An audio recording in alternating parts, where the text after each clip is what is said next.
Ladies and gentlemen, boys and girls, children of all ages, two dope dads would like to present to you the tag team champions of the world.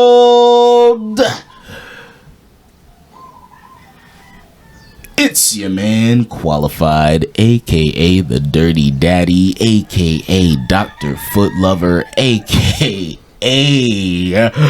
Mr. Black Future, aka the Black American Dream, aka Mr. AKA, and right next to me we got Yo, it's a DEFINI Shun, aka Mr. Long Style, wow, aka the Shaolin Afronaut. Oh my god, Who won what? who won it? Nobody. Nah. That's what I thought. Oh man, there are motherfucking roosters going crazy man. around here. It's a lot earlier than we usually recording. Yes. So there might be some ambient like Roosters. farmhouse noises. Yeah, it's lit. Yeah. Yeah. I guess. Yeah, we here. Are these wild roosters or do they belong to people? No, yeah, my neighbor, he got like chickens and roosters and shit. Oh, okay, they be okay. crowing in the mornings, but they got all the eggs they want. Yeah. They just need to start sharing them. Nah, I feel you. Like this neighbor got a coconut tree hanging over my fence, but like whenever they got like fresh coconuts, they come bring a few over. Okay. Yeah. You know what I mean? No, that's what you do. Yeah. So I'm still waiting. It's been almost a year. I'm waiting For some eggs? If you watching, What's up? Where the eggs at? Yeah, where the eggs? You know I love Know what I mean? eggs. Everybody loves eggs. Yeah. We went down a weird path. Yeah, you know it happens. Yeah, no. So I'm recently back. You are recently back. Back in Hawaii. I went to California for a little bit. Hell yeah. Yeah, flew into San Diego. Going. back to Cali. You know what the fuck going on? Yes, sir. Throw it up. No, but yeah. So I was back in California. Flew into San Diego. Ended up staying in an Airbnb out in Riverside. Shout out to Riverside. So one thing that was fun about where I ended up staying out at the neighborhood. We drive into the neighborhood and there's like a fucking sign, and it's like watch out for donkeys. So Donkeys? Yeah, wild donkeys. There were wild donkeys just in the area. That's weird. They get down like that. Yeah. They dangerous? I mean, for the most part, like I saw them a few times and they were just kind of doing their thing. Yeah. Just chilling on their They own. didn't come check you? Nah. It's not like the pigeons out here? No. Alright. So like basically I guess donkeys, wild donkeys, like as long as you don't fuck with them, they won't fuck with you. Oh. And as long as like they don't feel threatened, Yeah. then you're all good. So just basically stay away and mind your business, I guess. Yeah. Yeah. There's some real ones in. Yeah. Yeah. Yeah. That's what's up. That's how most people should be acting. Yeah, man. Be more like donkeys, guys. Yeah. You know how they make mules? No, actually. How does this happen? So mules are a hybrid between a donkey and a horse. Okay.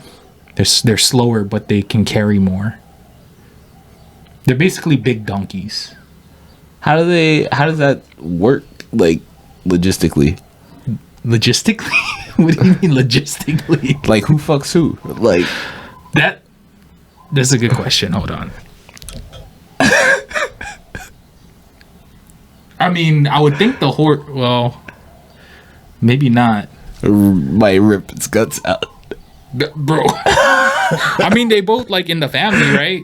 I mean, yeah, but like, I don't know. Like that's why they can breed together, right? The same, yeah. like species kind of thing. I mean, yeah, I'm assuming. I guess it would be the horse, right? Seems easier. No, don't. No. I don't know the answer, and if you're watching, do not Google who fucks who, donkey or horse, because there are some things there you can't unsee. We're just gonna leave it a mystery because Yo. Those are that makes it's a spice of life. It makes no wonder is wondrous. Oh my god! When you don't know. There you go. There you go. I have a lot of questions, but I feel like it's just good that we don't want to see any of the answers that Google will give. Nah. You don't have like parental controls on that motherfucker? Hell nah. Oh well, of course. I mean, I usually like the disturbing shit, just not that. That's a little too far. But yeah, besides the donkeys, it was good just being out there with family. Yeah. Ate some good Mexican food. Got some real real carne asada burritos. Shout out Professor Rob. I told you I was gonna get it. Yo, where'd you go? Yeah, so we went to it was called Old Oberto's. Yeah. And it wasn't like a chain spot. It was like just like some spot in the cut over there in Riverside. And like Some shout out to dude's the folks. granddad. Shout out to the folks. Everybody in there was Mexican. So shout out. As it should be. Yeah, shout out to them. Much love. Oh yeah. We gave him a tip, all of that, and like it was fire. I had carne asada burrito, carne asada tacos, Extra spicy. you know how I do it.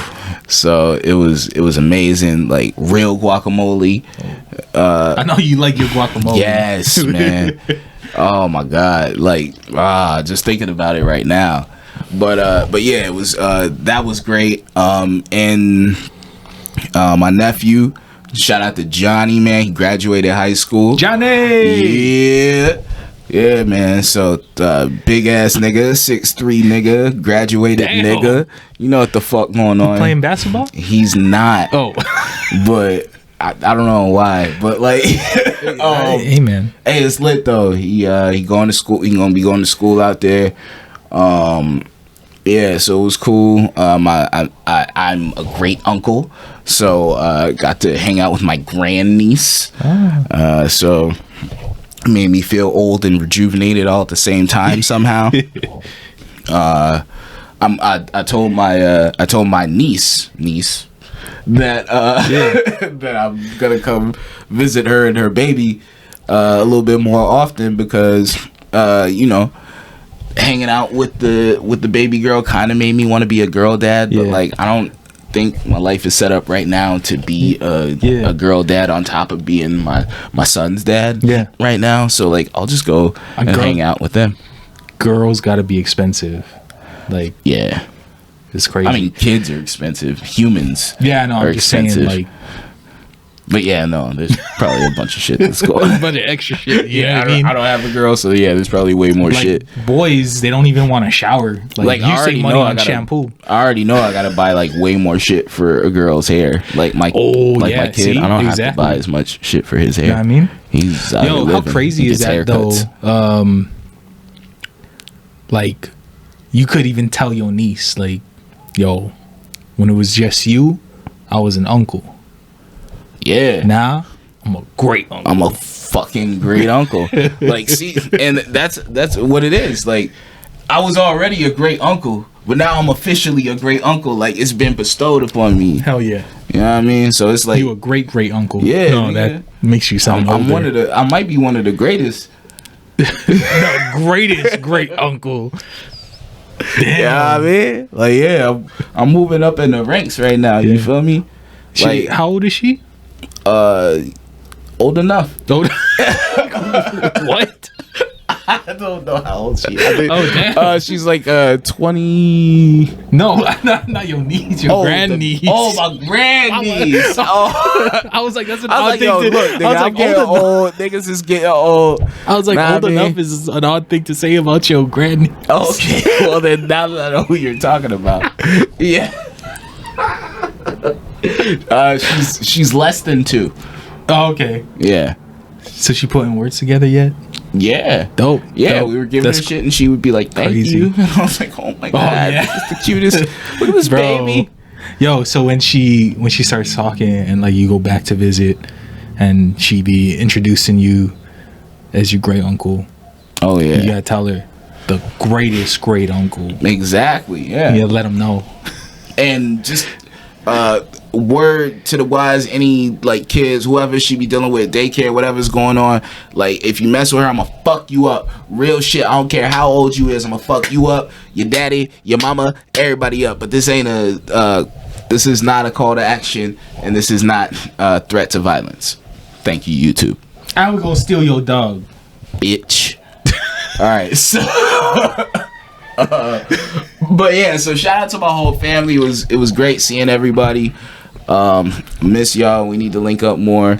It's good. It's been a minute since like all of us got together. Like even my parents, everybody was like all together. So like I don't really know when the last time like all of us were all together. It was it was a while ago, and like there were definitely children there who were at this meeting that weren't that didn't exist the last time all of us got together. So that was cool. I got to meet my my newest nephew, Justin. Got to meet him for the first time. So it was lit. So, nice. Yeah.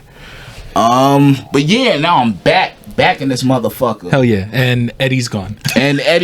He's on vacation, but a real vacation. He's also seeing family. Yeah. So he'll tell you about where he was at when he gets back. I bet you they didn't have wild donkeys.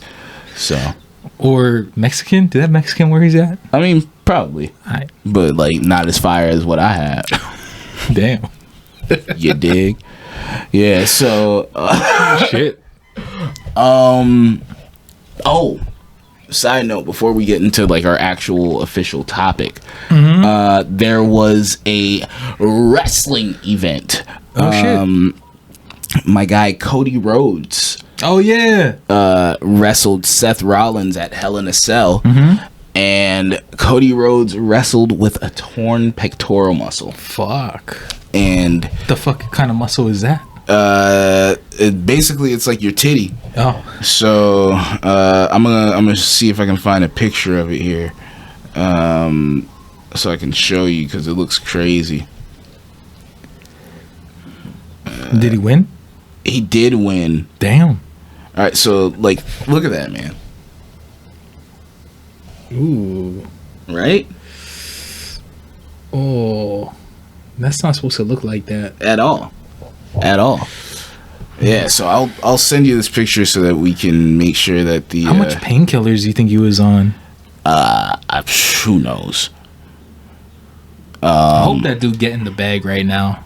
Oh yeah, he's 100% getting the bag. Yeah, so there you go. I'll send you that picture so we can show the viewers what the fuck we were talking about. We got you. But yeah, no. So he did that shit and it was crazy, and the match was actually like amazing. Yeah. So shout out to Cody Rhodes and Seth Rollins. Cody Rhodes is a hell of a professional wrestler. He's supposed to be out for like 6 months or some shit like that to make sure his shit looks less purple. So my money is on him to come back and win the Royal Rumble. Hell yeah. And go to WrestleMania for the title shot and probably win. So fuck. Yeah, but we'll see what happens. Yeah. All right. That's what's up, man. Yeah, man. Shit. But we had like a topic, and whole ass topic, a whole fucking topic that we were going to talk about, and then you actually sent me a video while I was still in California, surrounded by mountains and wild donkeys and Mexican food and fun, and family and vibrance and life and sunflowers. It's a lot of shit. Yeah. But you sent me a video, and it was less sunshiny and donkey filled and fun, but it was interesting. Yeah, hell yeah. Yeah. So the death clause. The death clause. So it was a video. What was the guy's name again? Barely Sociable. Yes. Barely Sociable. Shout out to Barely Sociable. Hell YouTube. Yeah. We've actually been watching more of his stuff since we talked about it too. Yeah, no, this was well put together. Yeah, really dope shit. Documentary style videos. He covers like factual shit. You know what I mean? So this video was about record labels and the contracts that are in place, and specifically the death clause, which allows record labels to take out an insurance policy on the artist, and keep it confidential from the artist. They're not to know about the total payout when it was taken out, like basically saying they have no say. The money is supposed to go straight to the business, so it's something to protect the business. But what it does is it brings up a interesting phenomenon where at a certain point an artist potentially is worth more dead than alive. And not just because of the insurance policy, but like artists that maybe have promising careers, and if they were to die, their sales are gonna go through the roof. Like they're gonna be cemented. Their legacy is gonna have this weight about it, because now all of a sudden people are like, oh shit, we're never gonna get other shit from them. And so this is it. Exactly. So we've seen it with ultra mega stars when they pass, and then we see it with some young up and comers too. Guys who are rising stars. One of the first names that pops to mind, Pop Smoke. Another Nipsey. one, Nipsey. I mean, even the classics, Tupac and Big. How long are they gonna be in motherfuckers' top 5? We might be transitioning out of that now with the new generation coming up, but I mean, that's a long ass time. Lots of these young guys too. Lil Peep. Juice World. Who do you think has the #1 streamed hip hop album on Spotify?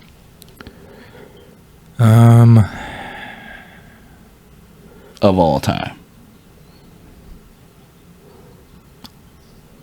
Biggie. Oh, Eminem. Oh, no. Beastie Boys.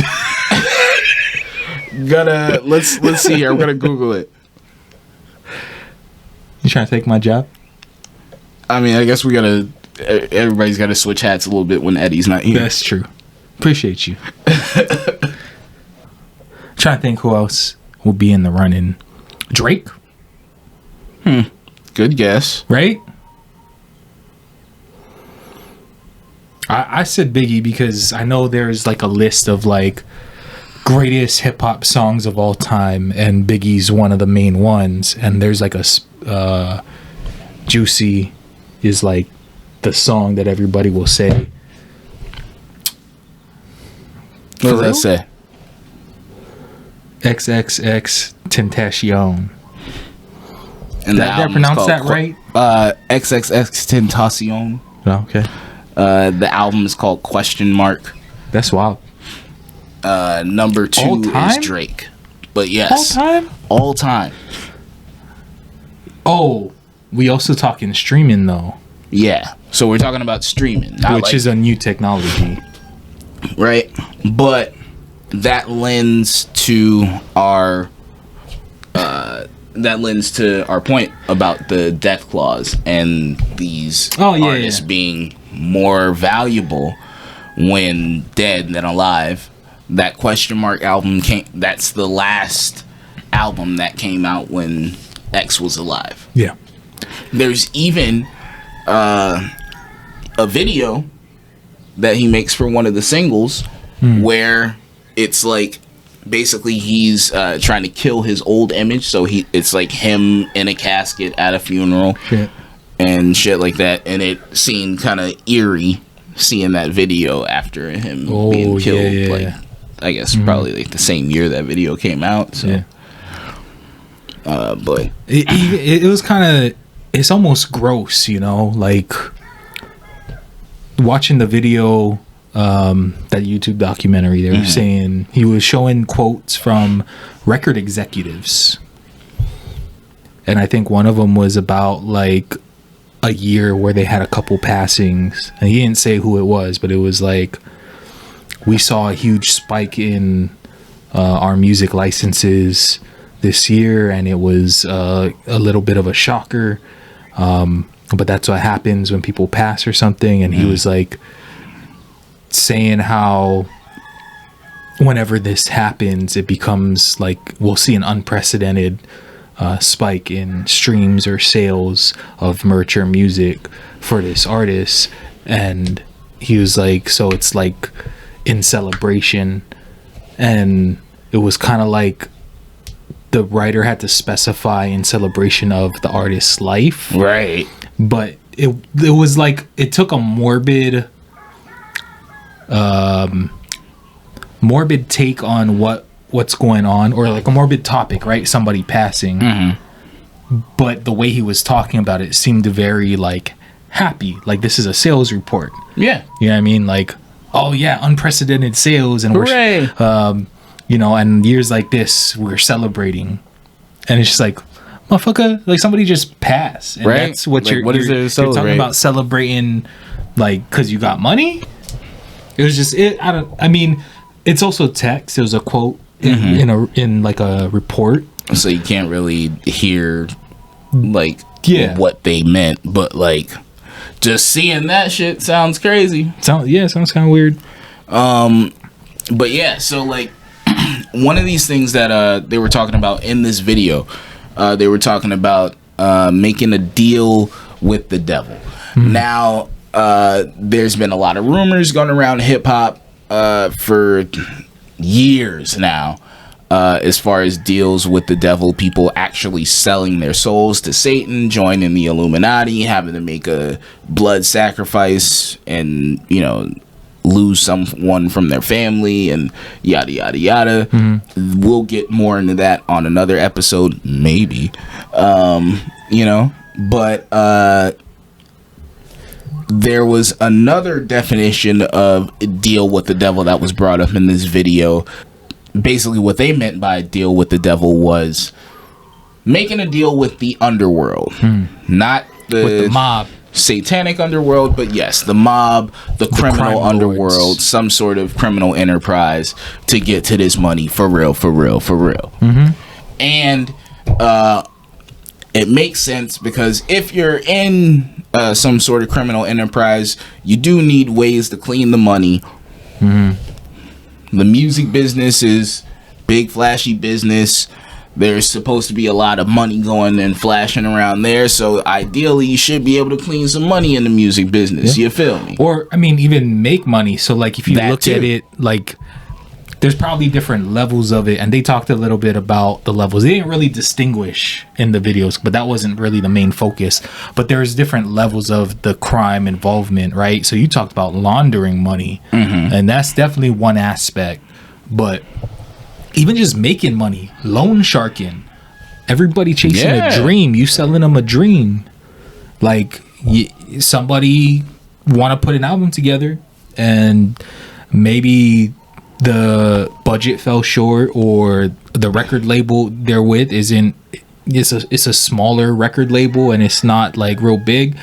They might take a cash advance from some questionable people with Right. you gonna pay us back when the album drops, and we gonna get a percentage or whatever.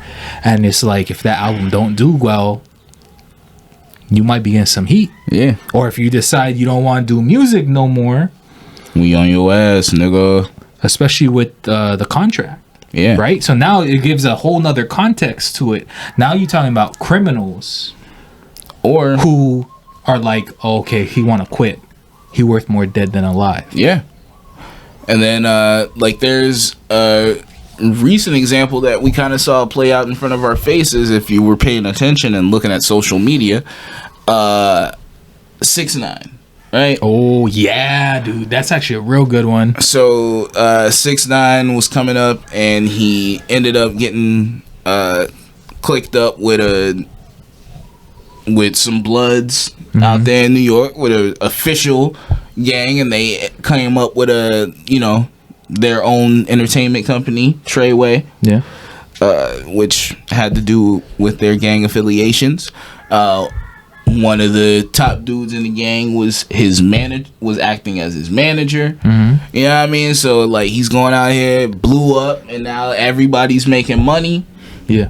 And then all of a sudden we have stories about him being kidnapped. All this kind of stuff was going on. They smashing his girl. They doing all this. Yeah. And eventually everybody gets caught up with the feds, and he snitches. Yeah. So, you know what I'm saying? Like shit for him. I guess that it turned out okay. Yeah. It turned out no. better. He's alive. He survived it. Not everybody survives that kind of shit. Yeah, he's alive and still able to be out here making music. Yeah. Yeah. So, before I jump into the other story that was on the documentary, I kind of want to talk about this a little bit because that's really interesting. Does he still get the clout? Like, does he get the pass even though he snitched? Like, at what point? I mean, not that it matters what we think, but like, I know it's been brought up, right? And it's just like, okay, he did what was best for him, but at the same time, you make that deal and you go down that path, like, you get, you know what I mean? I mean, there's still money to be made, so there's people, like, the people who, like, where street shit isn't, like, important to them.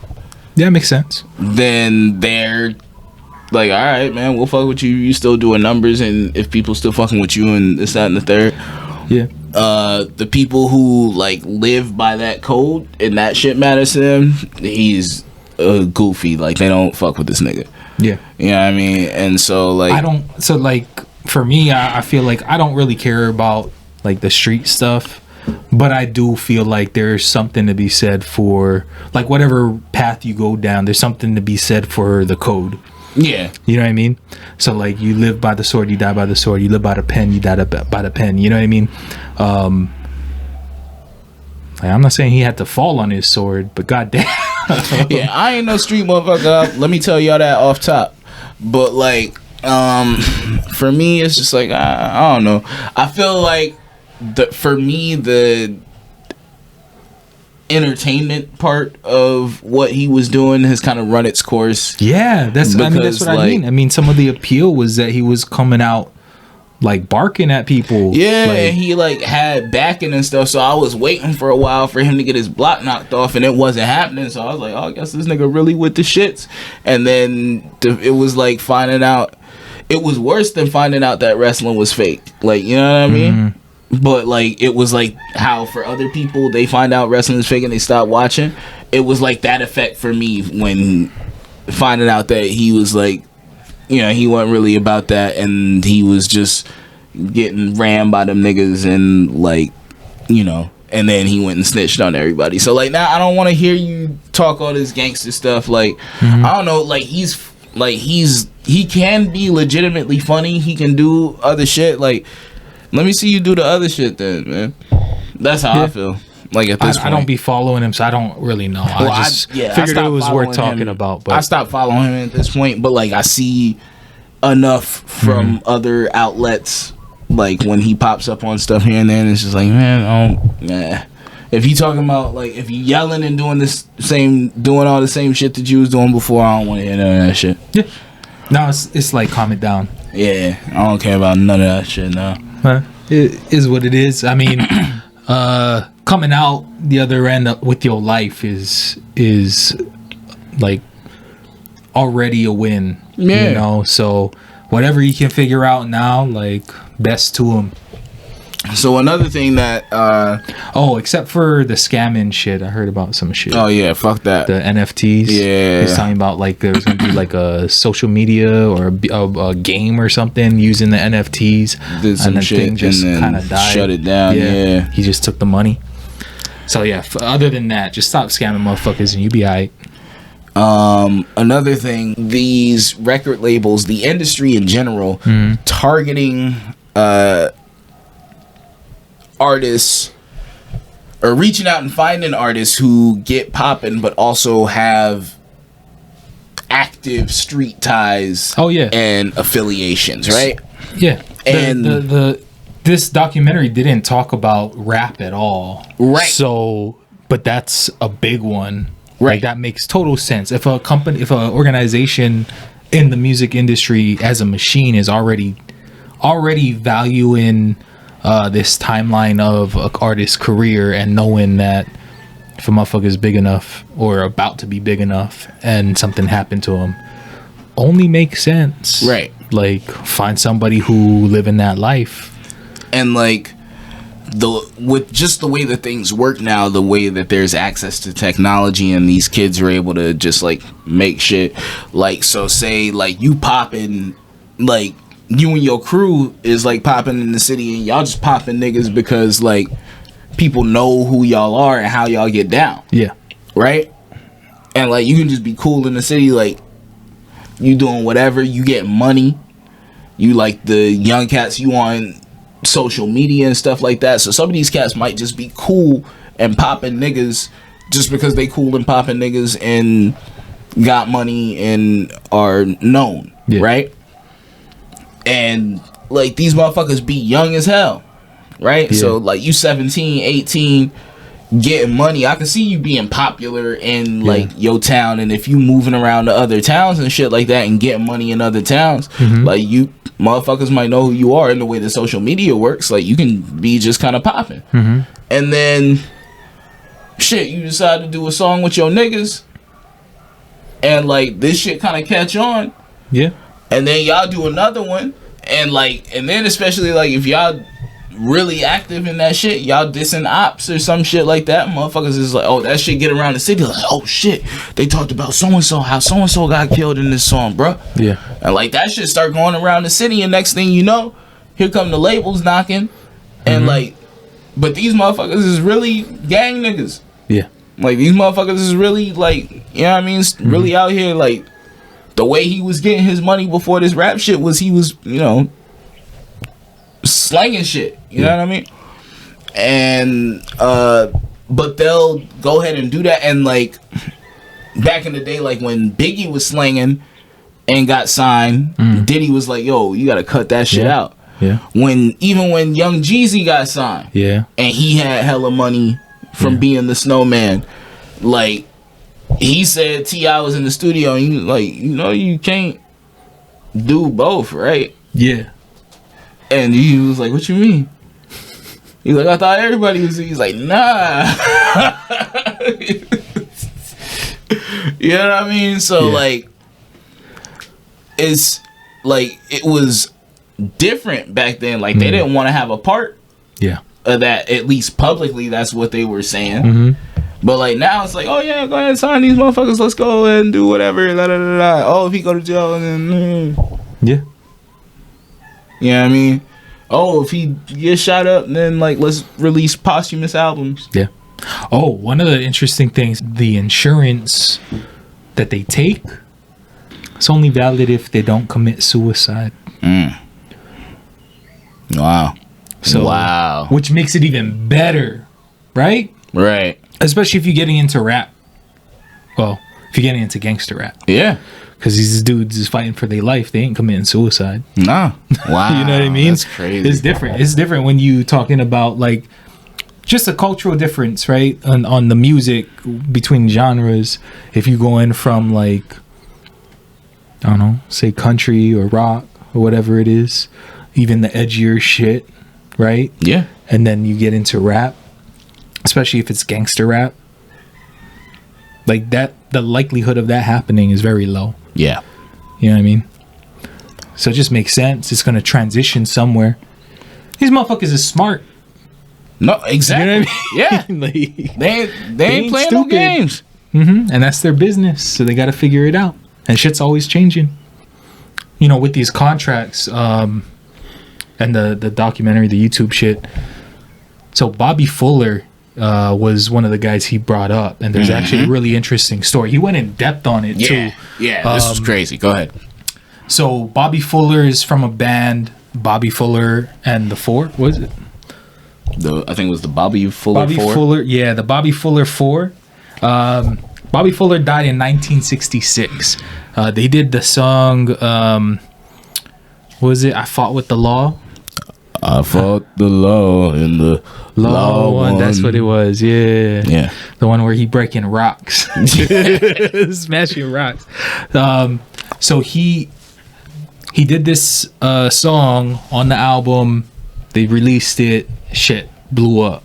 Right.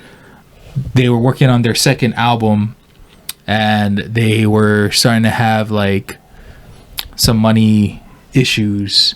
So they were working with their manager, and they got like the cash advance through some questionable people. And during that time when they were touring, they actually had to cut their tour short. It got to a point where there was like animosity within the group, and people like wanted to quit. They're talking about breaking up the band. Basically, you know, kind of sets the stage for what we're talking about. It's kind of one of those situations. Group was popping. They went on tour. People looking forward to the next album, but the next album flopped. And now it's like, what do we do now? They have one hit, and people want to break up, and these motherfuckers that invested their money into them are trying to get their money back. Right. You know what I mean? I need my ducats. Yeah. So they're one of these groups that took out the insurance policy through the record label. So Bobby Fuller goes off one night to meet a girl that he'd been talking to. Gone all night. He had some musicians coming in the morning to meet with him because he was trying to pull other people for the band. He wanted to keep the band going. He wasn't there when they got in, so they're hanging out. And then later on, they notice the car outside, so they go down to check. He's dead in the front seat. Said he was like sprawled over the front seat, blood on his face. They said that the witnesses said that his finger was broken, like it looked like he was in a fight. Yeah. There's a gas canister next to him, and he's covered in gasoline. Call the cops. The cops on site deem it suicide. They say he drank gasoline. Now here's so, as silly as that sounds, for them to just determine that he drank gasoline, like that's a thing motherfuckers do. Right. Remember what I said about if it's suicide, they don't get paid? Right.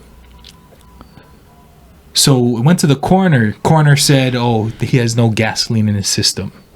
He died from the fumes. So now it's accidental. He changed it to accidental. Right.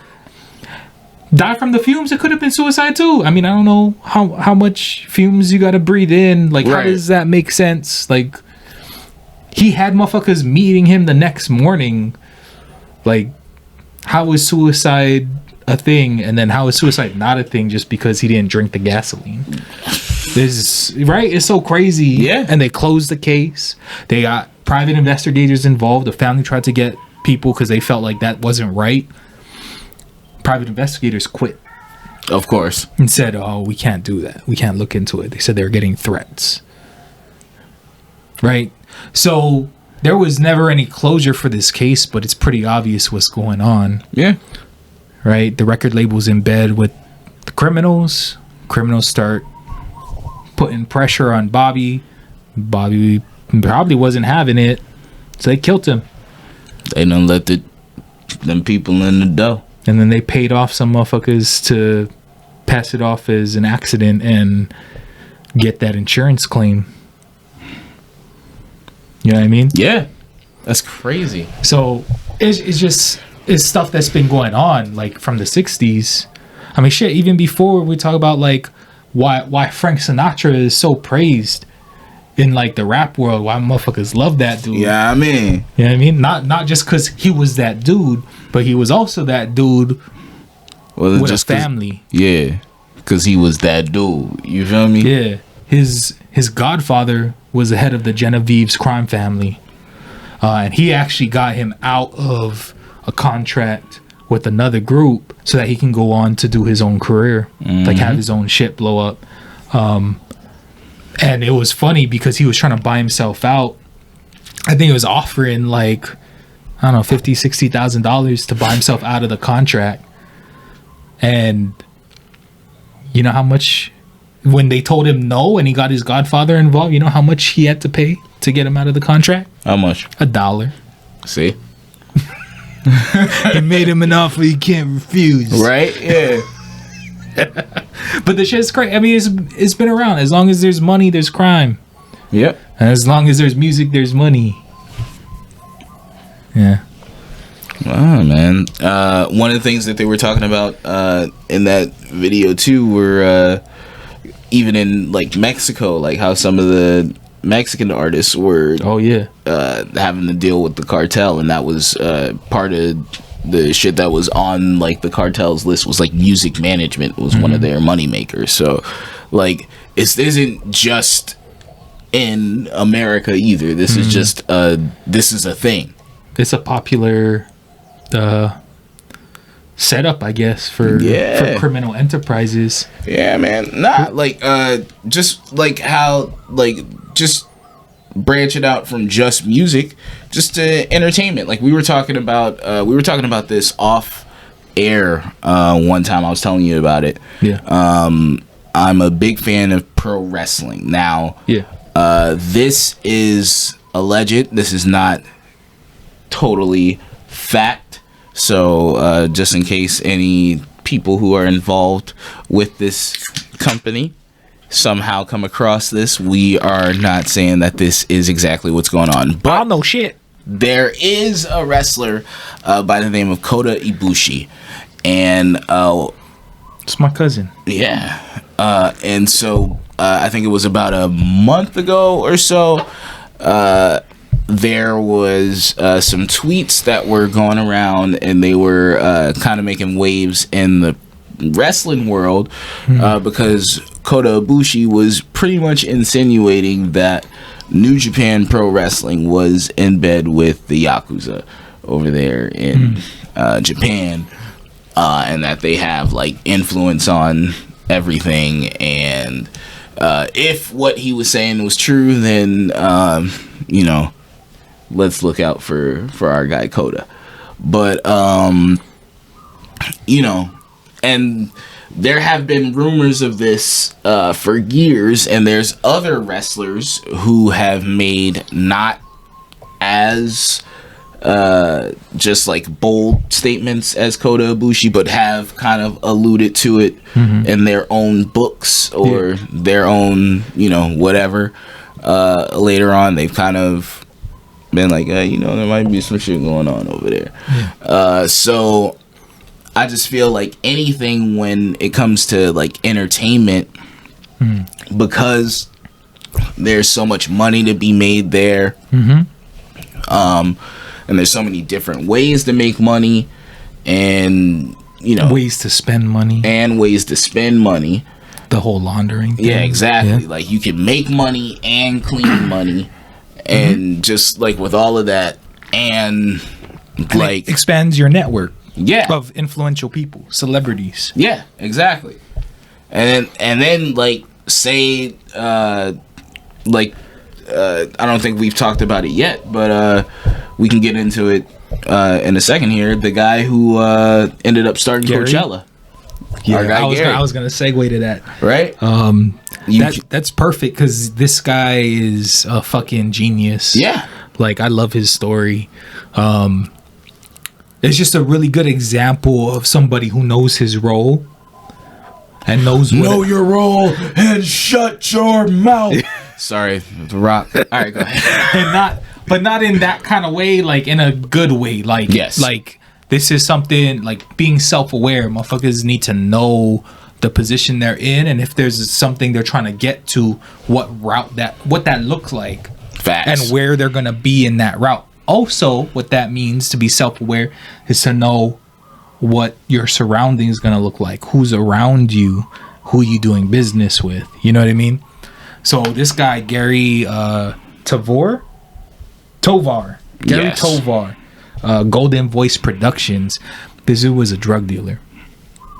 And so I kind of jumped around when I said, you know, where there's money, there's crime, and where there's music, there's money.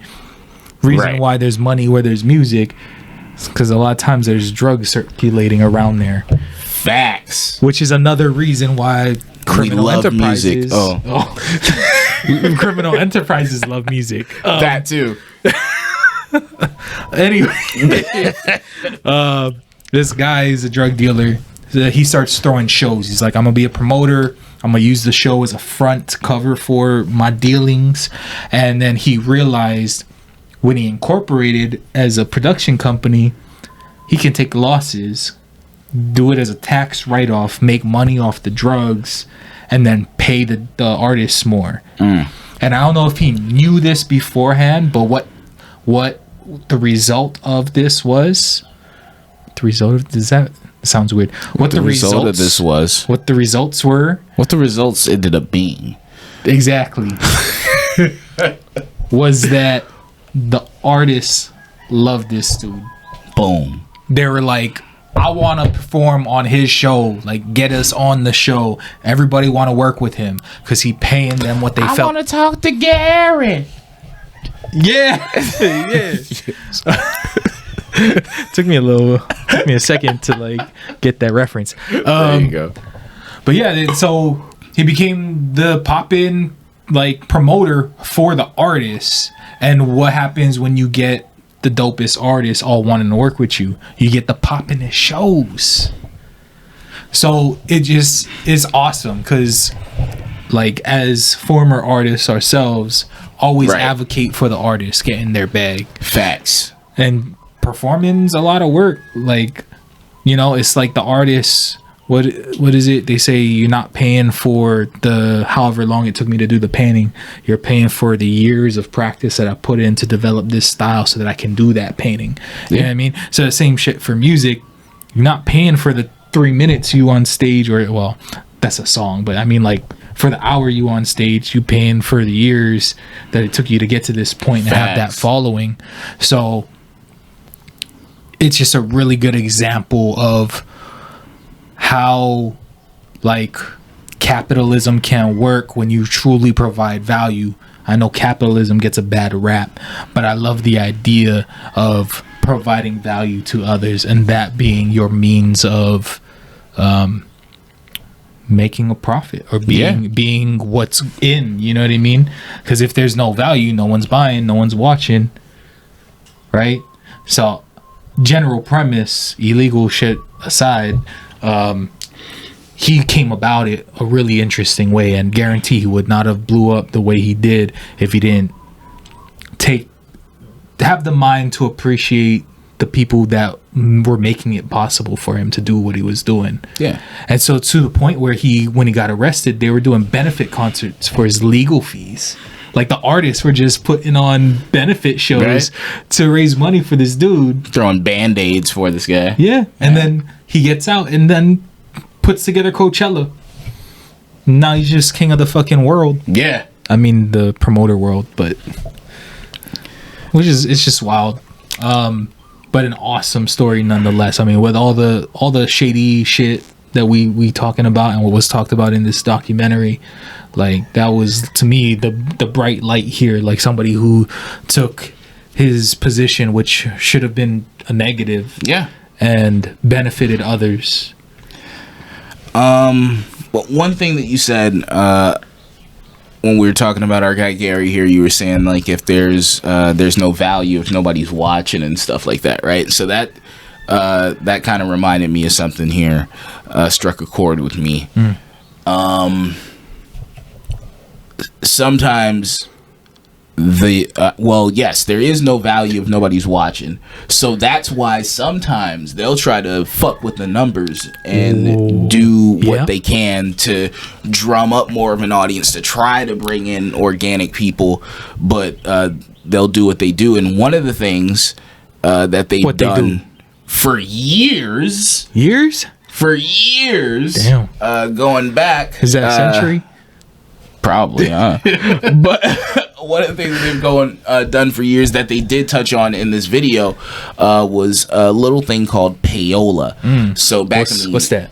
Back in the old days, payola, they used to pay the radio DJs to spin certain records so that people could make sure that they had a hit on their hands get to number one. Now, But Quali, yeah, I thought that shit was illegal. it is illegal, but the motherfuckers was doing it anyway. And I feel like it's something that still occurs to this day, just in different ways. Tell them. Currently, all right, instead of radio, because radio isn't as big of a thing as it is, or that it was before. We have the playlisting, right? So you got Spotify playlist, say a playlist like Rap Caviar. Now, it's pretty much an open secret that a lot of these labels will go ahead and pay, like, yo, we want you to get these motherfuckers on this playlist. So instead of like just writing a check to you or sending the money straight like that, they might do some other stuff like, hey, go ahead and donate to your charity. We're gonna give all of y'all these gifts. And like, we got this new single out. You ain't gotta put it on the playlist. But I mean, we did just give you all these gifts and donate to your charity. Shit. We'll see y'all later.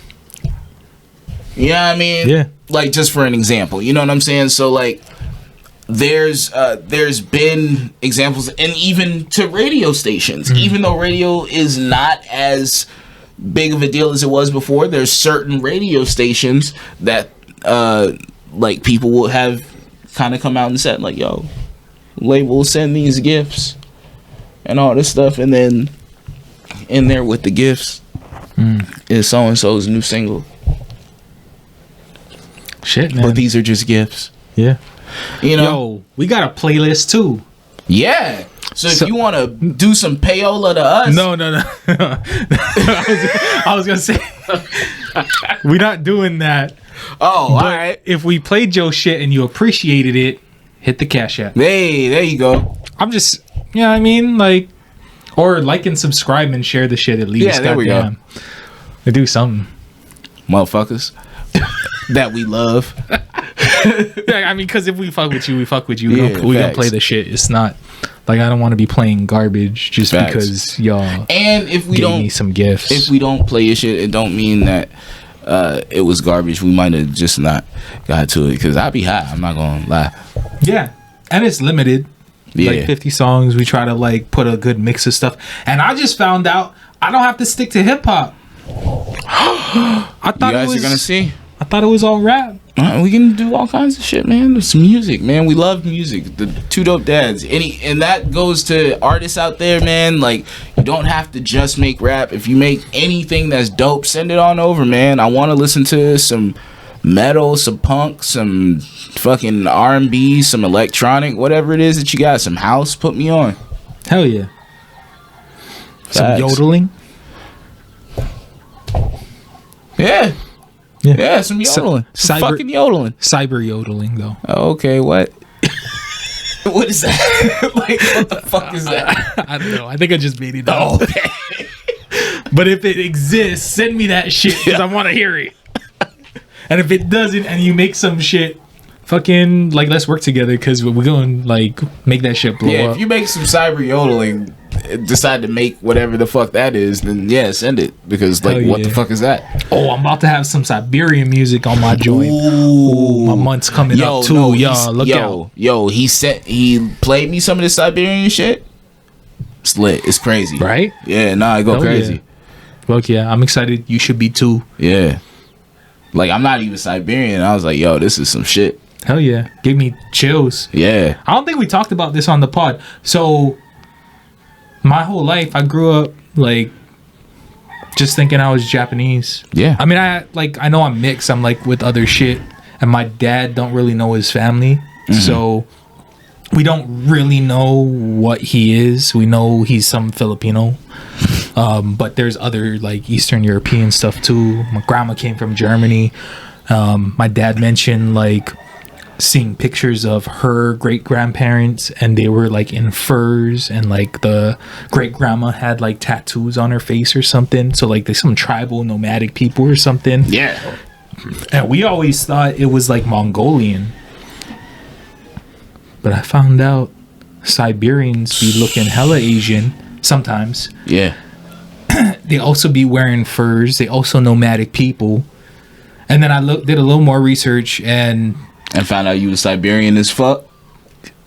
I mean, I don't know for sure, but I'm gonna claim that shit. Yeah, nigga. No, what got me the going? Fuck going on, nigga? Siberia in this motherfucker, dog. Well, I was gonna say what got me going was I was watching these music videos and it made me feel a type of way. Yeah, I didn't because you Siberian. I couldn't explain it. I was like, I should be out there. Yeah, because you Siberian. Yeah, and you came over and I had the AC blasting, and I was like, I need me some furs. Like, I feel more comfy. Mm-hmm. You know what I mean?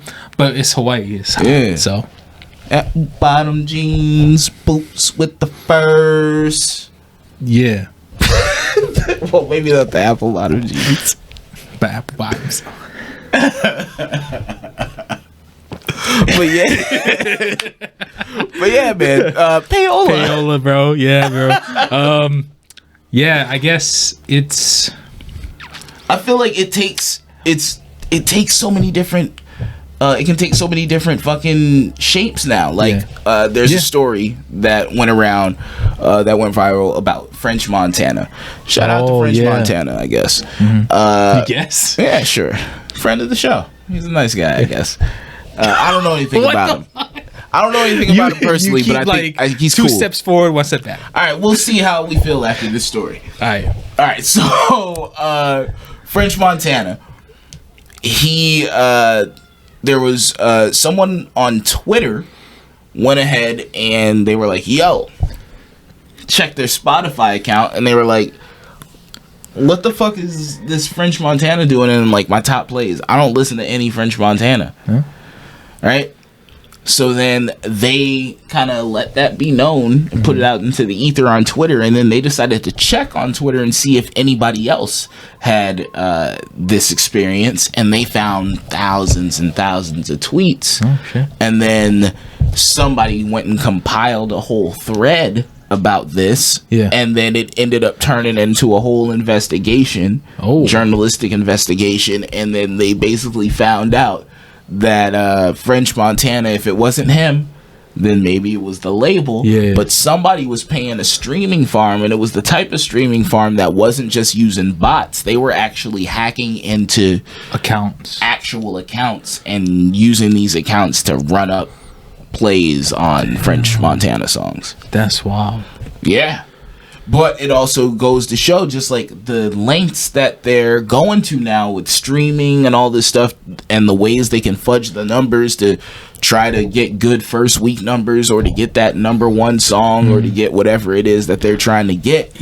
Yeah. And doing it with Payola, and now it almost just kind of makes you like, what the fuck are the real numbers of shit now? Well, and what do you do? Like, how do we regulate it? Should it be regulated? Like, I guess my first thought was, all right, fuck up that label, like lock them up, make it so they can't make support no artists no more. Yeah, like shut that shit down. Should set a precedence. Yeah, go after motherfuckers. But then I was like, you know what happens when they do that shit? Somebody else is just gonna pop up. Well, someone's gonna pop up, and then. But there's always somebody that can grease the palms to get away with it. So now who gets caught holding the bag? Who get caught taking the blame, taking the rap? It's not going to be the motherfuckers that should be taking it. You're going to be shitting on French Montana about it. Yeah. Or like whoever else they can find that really, like maybe in the grand scheme, right? Maybe a record label paid for millions of views, but then this other dude... He paid for like 100,000. No, we're gonna go after that guy because we need to show. You know what I mean? Like it's never gonna be the person that the motherfuckers that deserve it. Yeah. So it's like maybe we don't regulate it. Maybe we know that shit's gonna keep changing. The media outlets, the streaming, whatever technology is gonna keep changing. So this is gonna keep coming up as an ongoing problem. Maybe we say fuck it.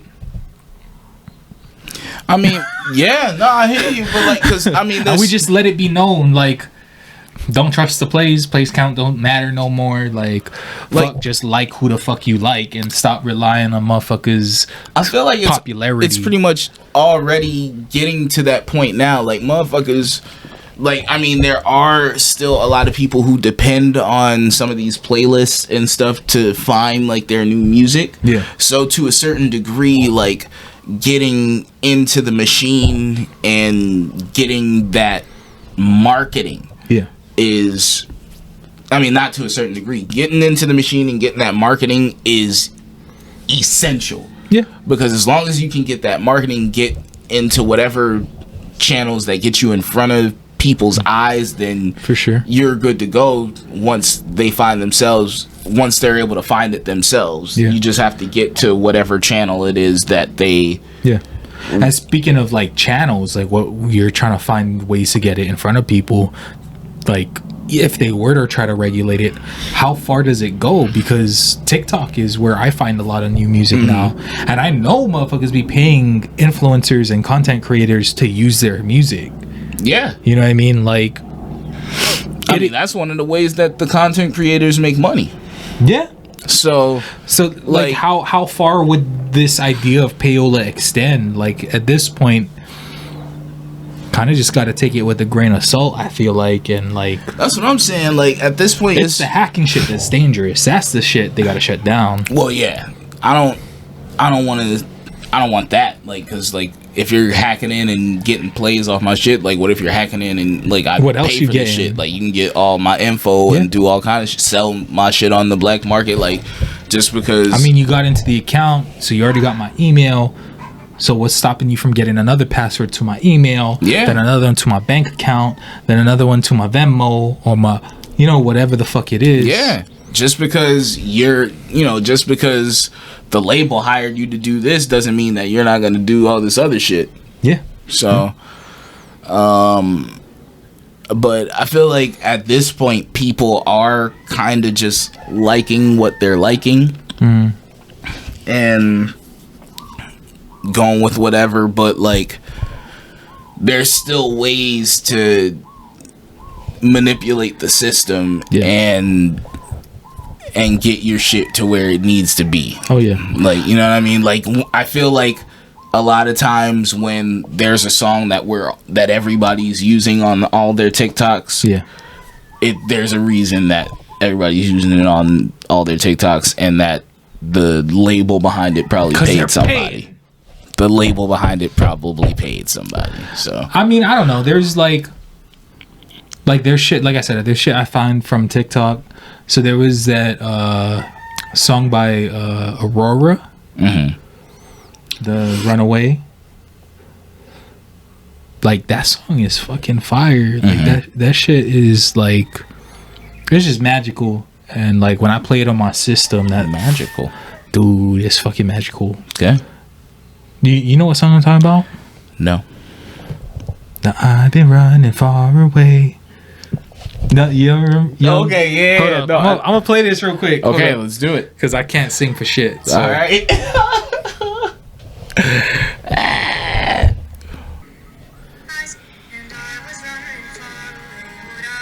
Oh, okay, yeah. I definitely wasn't gonna sound like her singing this song, man.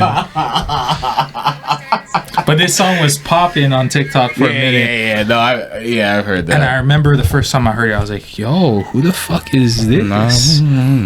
So I think she's like Swedish or something, and she's popping like over there. Like she is like one of them big artists there. So it's very possible that she paid some shit for that to happen as a US campaign, maybe. Oh yeah. But also her music's fucking really good, and she's an awesome artist, singer, songwriter. I think she wrote I saw a story somewhere that she wrote that song when she was like 12 years old, and it was about her daydreaming about like not wanting to be in school. Yeah. You know what I mean? So I guess like here is where the question is, where does marketing cross over into payola? Because a lot of folks and the labels and everybody else would describe like paying influencers and getting those kind of campaigns going as marketing. But if you're doing it directly to the radio station, then it's gonna be payola. Yeah. But then with Spotify, right? So if you're going directly to the DSPs, to the streaming platforms, right? Spotify marketing on directly through Spotify and having ads on Spotify starts at $250. So then you can go directly to the streaming platforms and boost your streams that way from the platforms by paying them again. But like that's not payola because it's not the radio. So yeah, what's your answer? So it depends on what's gonna be the identifier for success, right? So if we go off of the radio's top 40, that's payola because they make the fucking top 40. Right. So if you're paying your way into the top 40, what's happening is it's a money machine where the radio's making money because they're taking bribes from different execs or record labels and artists. And then the artists making money because they can claim, yo, we got the top spot for this song, whatever, or this album, whatever it is. You know what I mean? So it's these two players in bed that are supposed to be kind of a check and balance of power within the music industry. Right. That's payola because it's they in cahoots. Now it's pay to play. You know? When you paying content creators battling for their own thing. Right. Their own little piece of the pie. Just because they get X amount of views, that don't add credentials to your music. Right. You know what I mean? Like you can pay them and hope it goes viral and it don't go viral. Like that's also an outcome. I've done that. So to me, the payola is where that power structure lies, and if it's two big parts of the power structure that are essentially working together to make money and keep each other at the top, then it's a monopoly, which is where the payola comes in. You know what I mean? For as long as it's a little separated, then to me it's you're paying for the promotion and you're just hoping it catches on. So the reason I say the question is where's the standard? What is the main metric? Because if stream is the way to go now, then maybe it does apply to streaming.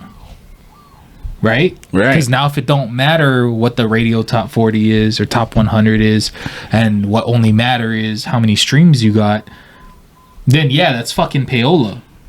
Like it depends where the weight of the numbers lies. Because if you can pay for your credentials, then that's wrong. So and there's like we're looking at streaming, and I gotta think like labels must be hurting.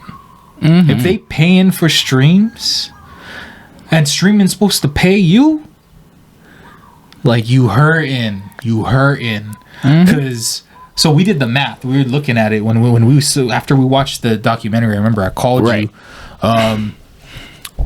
You were telling me that Kendrick did how many sales or views or listens? What was it?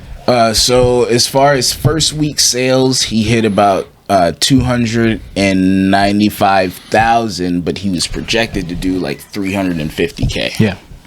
So, and we don't know. We had a whole conversation about this, and we don't know like how much of that is streaming, because most people just stream it. Like I listen to it through YouTube. Like where does that fall on? I listen on Apple Music. Yeah, and so where does that fall? Where does those listens land? Because I gotta tell you, I feel like 90% of the population doing it that way. So, how do they count this shit? Now, if we just assume that most of it was streamed through whatever service you got, I looked at Spotify, what they pay per stream. Right, so we did like some rough math, and I think based on 300,000 plays, and I think I did like an average like song total. I think I did like 20 songs. I just say assume you listen to the whole fucking album, and that's how they count it. For that album, was it the first week? he got $80,000, which I mean, sometimes that's a year. That's a good year salary right there. But for an artist like Kendrick, I got to imagine that's not a whole lot. And then on top of it, an artist usually makes 20% of the album. The rest of it goes to the label. So that means this motherfucker got $20,000. I mean, yeah, it's just the first week. He's gonna get some more shit over time, but that, I mean, bro, that's not what's happening. Like, that's not where it's at. Like, when I think of like a music artist making money, like, that's not what I think of. And Kendrick's one of the guys. No, so it's 100% the streaming isn't where it's at. So that's why artists are branching out and doing more things and never getting on social media, showing more of their personality so that they can get other Kendrick's brand deals. That dude, though. He's not that dude, right? So taking it off of just specifically Kendrick, right? Yeah. I got you. I mean, artists, tour. People go on tour. They always said that's where you make your money, is you go on tour. Yeah, people tour. I feel like, I don't know what else Kendrick got going on yet, but like, I know he there's touring, he makes money, and maybe there was, I don't know if there's merch, but there's just other shit that he probably was doing. That, it was just interesting because we're talking about all this payola and people paying a play or paying for plays, and it's like, it got me thinking, like, with the radio slowly decaying and new fucking technology, new sources popping up every couple of years, it's just like, at what point are they just like pulling out their hair, scrambling, throwing money at shit, trying to figure out what's going to help them stay afloat? Well, I mean, I do think they're on the way there, but that's what I'm getting to is what I think their new hustle, their new thing is. Like, all right, look, we can throw money at you and marketing and, you know, whatever at your music to try to get it as hyped as we can.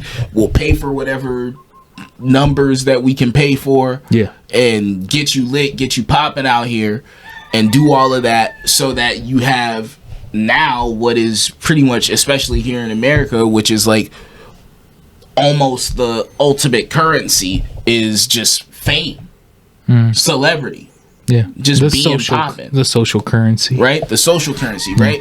So if we feel like you're popping enough, now you can sell other shit. Look at somebody like Meg Thee Stallion, right? What's she selling? Blew up on the scene after a couple of years.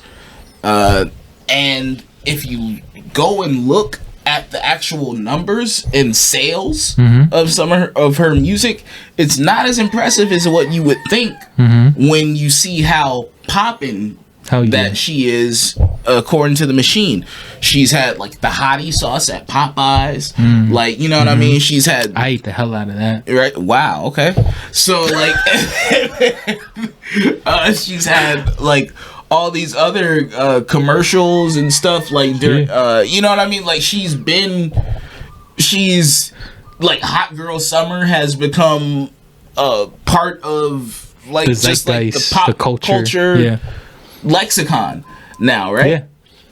And she, you know, so she's somebody who's relevant, even though her actual sales and everything might not quite match up. These chickens out here fucking or something. But like, they get excited. You talking about Meg Thee Stallion? Me too. But yeah, you know what I'm saying? So she has like all this going on, but like she's almost more valuable just like as a personality and selling stuff than her music is.